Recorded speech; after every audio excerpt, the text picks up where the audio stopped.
I bathe the blood and ash from my face. I try to recall all I know about burns. There are common injuries in the scene where we cook and heat our homes with coal. Then there are the mine accidents. The family once brought in an unconscious young man pleading with my mother to help him. The district doctors who were responsible for treating the miners had written him off, told the family to take him home to die. But they couldn't accept this.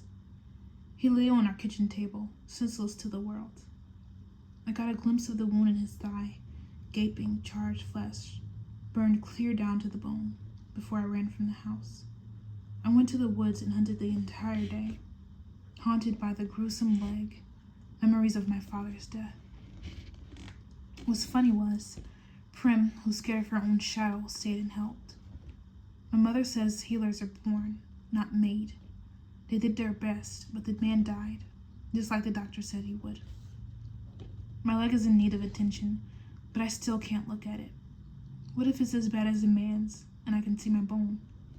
Then I remember my mother saying that if a burn's severe, the victim might not even feel the pain because the nerves will be destroyed. Encouraged by this, I sit up and swing my leg in front of me. I almost faint at the sight of my calf. The flesh is a brilliant red covered with blisters. I force myself to take deep, slow breaths, feeling quite certain the cameras are on my face. I can't show weakness at this injury, not if I want help. Pity does not get you aid. Admiration at your refusal to give in does. I cut the remains of the pants leg off my knee and examine the injury more closely. The burned area is about the size of my hand. None of the skin is blackened. I think it's too hot to soak, too bad to soak. Gingerly, I stretch out my leg into the pool, propping the heel of my boot on a rock so the leather doesn't get too sodden, and sigh, because this does offer some relief. I know there are herbs. If I can find them, then that will speed the healing, but I can't quite call them to mind. Water and time will probably be all I have to work with. Should I be moving on? The smoke is slowly clearing, but still too heavy to be healthy. If I do continue away from the fire, won't I be walking straight into the weapons of the careers? Besides, every time I lift my leg from the water, the pain rebounds so intensely I have to slide it back in. My hands are slightly less demanding. They can handle small breaks from the pool, so I slowly put my gear back in order. First, I fill my bottle with pool water, treat it, and when enough time has passed, begin to rehydrate my body. After a time, I force myself to nibble on crackers, which helps settle my stomach. I roll up my sleeping bag. Except for a few black marks, it's relatively unscathed. My jacket's another matter. Stinking and scorched, at least the foot of the bag beyond repair. I cut off the damaged area, leaving away with the garment that comes just to the bottom of my ribs, but the hood's intact and is far better than nothing. Despite the pain, drowsiness begins to take over. I take to a tree and try to rest, except I'd be too easy to spot.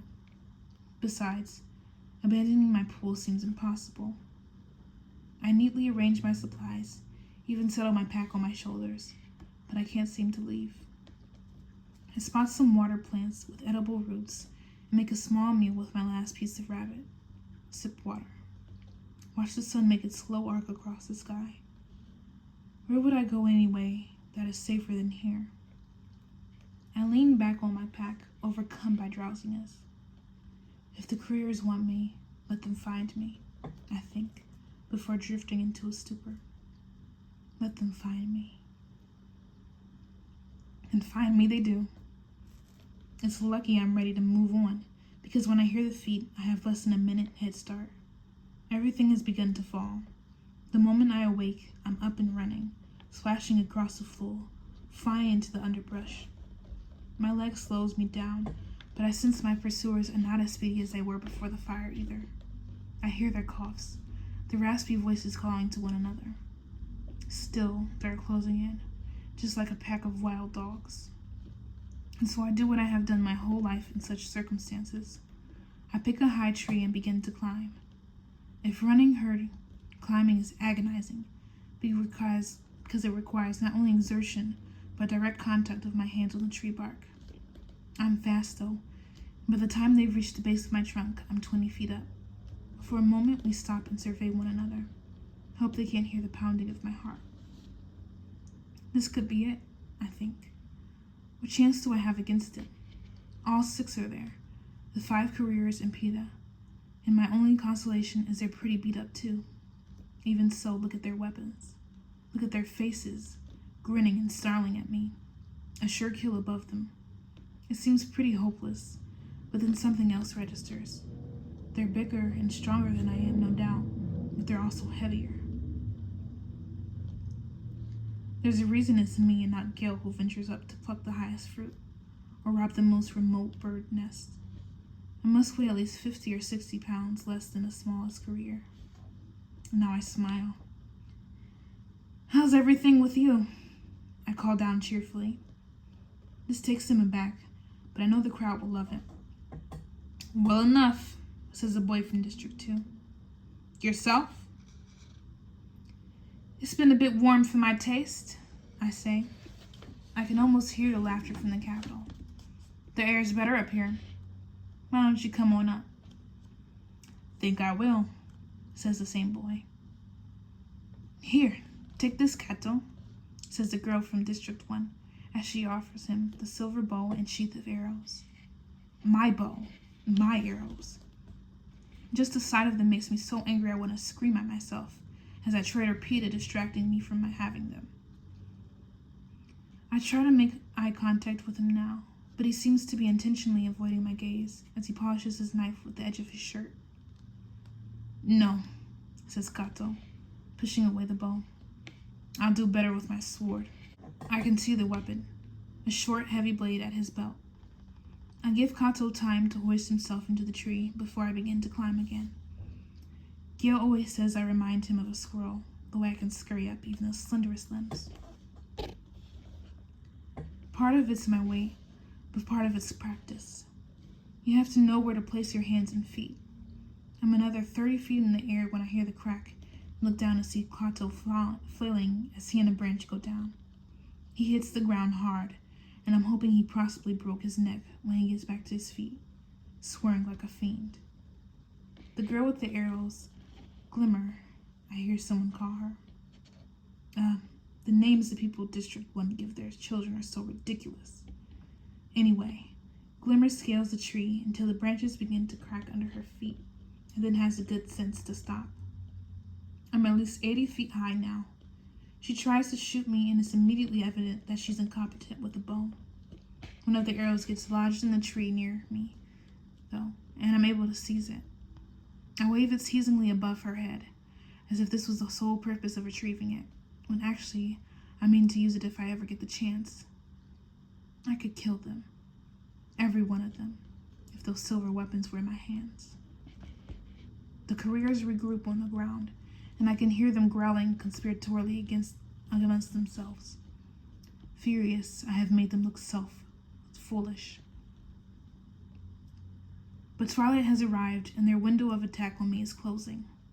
Finally, I hear PETA say harshly, "I'll let her stay up there. It's not like she's going anywhere. We'll deal with her in the morning." Well, he's right about one thing. I'm going nowhere.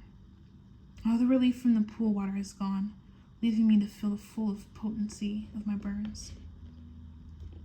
I scoot down to a fork in the tree and clumsily prepare for bed. Put on my jacket, lay out my sleeping bag, belt myself in, and try to keep from moaning. The heat of the bag's too much for my leg. I cut a slash in the fabric and hang my calf out in the open air. I drizzle water on the wound, my hands. All my bravado is gone. I'm weak from pain and hunger, but can't bring myself to eat. Even if I can last the night, what will the morning bring? I stare into the foliage, trying to will myself to rest, but the burns forbid it. Birds are settling down for the night, singing lullabies to their young. Night creatures emerge. An owl hoots. The faint scent of a skunk cuts through the smoke. The eyes of some animal peer at me from the neighboring tree. A possum, maybe. And catching the fire firelight from the courier's torches.